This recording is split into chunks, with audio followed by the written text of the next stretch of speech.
মুক্তিৰ বাবে সাজু আন এখন অসমীয়া ছবি মানুহৰ জীৱন যাত্ৰাৰ অন্ত ক'ত ব্যতিক্ৰমী কাহিনীলৈ দৰ্শকৰ মাজলৈ আহি আছে গমন দা লাষ্ট জাৰ্নি দৰ্শকক আমোদ দিবলৈ শীঘ্ৰেই ছবিগৃহলৈ আহি আছে এখন নতুন অসমীয়া ছবি বহুকেইখন জনপ্ৰিয় ছবি অসমবাসীক উপহাৰ হিচাপে দিয়া এগৰাকী জনপ্ৰিয় তথা ৰাষ্ট্ৰীয় বঁটাপ্ৰাপক বিশিষ্ট পৰিচালক চন্দ্ৰ মুদৈৰ পৰিচালনাৰে আহি আছে আন এখন অসমীয়া ছবি গমন দা লাষ্ট জাৰ্নি 14 মাৰ্চত ৰাজ্যৰ প্ৰতিটো ছবিগৃহতে মুক্তি লাভ কৰিব এই নতুন অসমীয়া ছবিখনে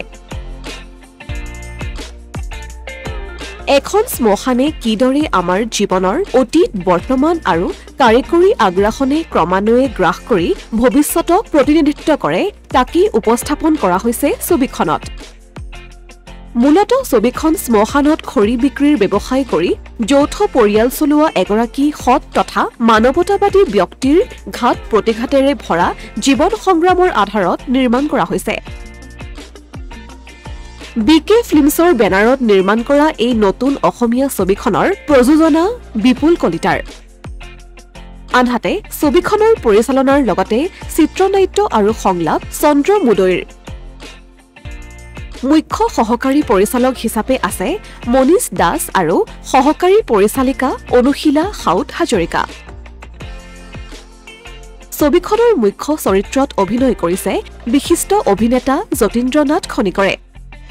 লগতে আন কেইবাটাও গুৰুত্বপূৰ্ণ চৰিত্ৰত অভিনয় কৰিছে দিব্যজ্যোতি দাস অমৃতা গগৈ আৰতি কলিতা সাজু আহমেদ আৰু শিশু শিল্পী সাক্ষিত ওম শৰ্মা আদিকে ধৰি কেইবাগৰাকীও নপুৰণি অভিনেতা অভিনেত্ৰীয়ে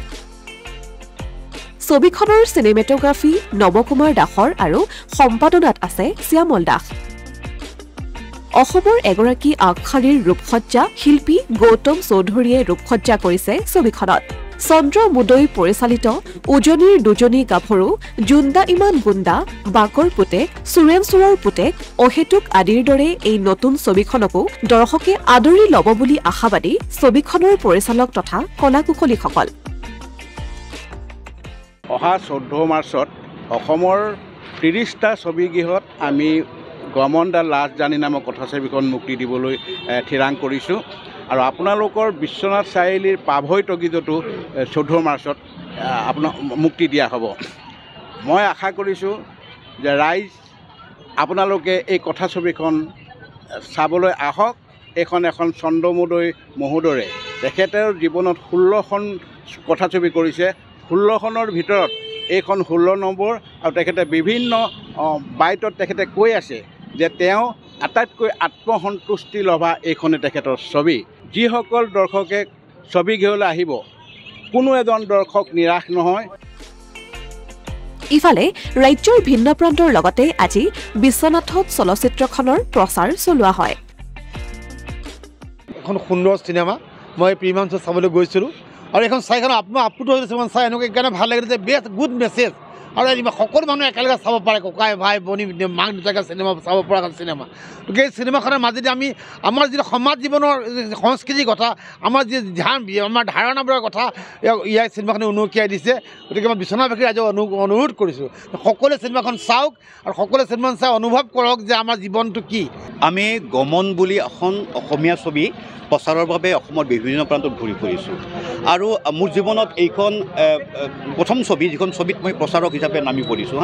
প্ৰথম কথা হ'ল গমনৰ বিষয়বস্তুটো আমি গমনখন প্ৰচাৰ কৰিব অহা নাই অসমৰ এজক বাৰে বাৰে কৈছোঁ যে গমনখন প্ৰচাৰ কৰিব অহা নাই গমন ছবিখনত থকা বিষয়বস্তুটোহে অসমৰ ৰাইজৰ মাজলৈ আমি নিব বিচাৰিছোঁ আজি বিশ্বনাথ চাৰিআলিত আহিছোঁ আহি বিশ্বনাথ চাৰিআলিৰ যিখিনি সাংস্কৃতিক প্ৰেমী যে নাটক চিনেমাৰ লগত জড়িত ছবিৰ লগত জড়িত তেওঁলোকক চিনেমাখন চাবলৈ আমি অনুৰোধ জনাইছোঁ